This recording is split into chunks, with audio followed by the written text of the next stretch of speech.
Avika and Samir grew up in the same town, but they couldn't have come from more different backgrounds. Avika was a high-caste Hindu girl from a wealthy family, while Samir was a Muslim boy from a working-class immigrant family.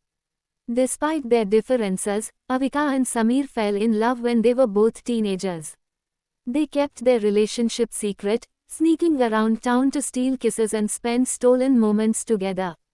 They knew that their families would never approve of their relationship, but they were young and in love, and they thought that their love could conquer all. However, as they got older, the pressures of their respective families and communities started to wear on them. Avika's parents were appalled when they found out about her relationship with Samir, and they forbade her from seeing him again. Samir's family was no better, telling him that he had to marry someone from his own community and religion. Avika and Samir tried to stay away from each other, but they couldn't. They were in love, and their love only grew stronger as the days passed. They started to meet in secret, even though they knew it was dangerous. One night, they were caught by Avika's father. He was furious and demanded that she break off her relationship with Samir. When Avika refused, he disowned her and threw her out of the house. Avika and Samir were forced to leave their town and start a new life together.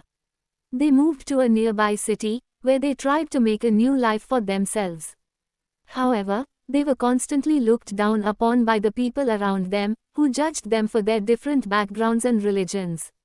Their relationship became more and more strained, as they struggled to make ends meet and deal with the constant rejection from their families and society. Eventually, Avika became ill and had to be hospitalized. Samir stayed by her side, but he was consumed by grief and despair.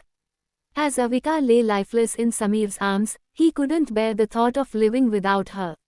He begged and pleaded with her to come back to him, but it was too late. Just as he was about to give up hope, he remembered something that his grandmother had told him when he was a child. She had spoken of a powerful and mysterious healing ritual that had been passed down through generations of their family. It was said to be able to bring the dead back to life, but it had never been performed successfully in modern times. Desperate for any glimmer of hope, Samir decided to try the ritual. He enlisted the help of his grandmother, who had performed it once before in her youth. Together, they gathered the necessary herbs and spices, and performed the intricate ritual that lasted for hours. As the ritual came to an end, Avika's body began to stir. At first, Samir thought he was imagining things, but then he saw her eyes flutter open. He couldn't believe it, his love had been brought back from the dead. Avika was weak and disoriented at first, but as she regained her strength, she and Samir knew that they had been given a second chance at life and love.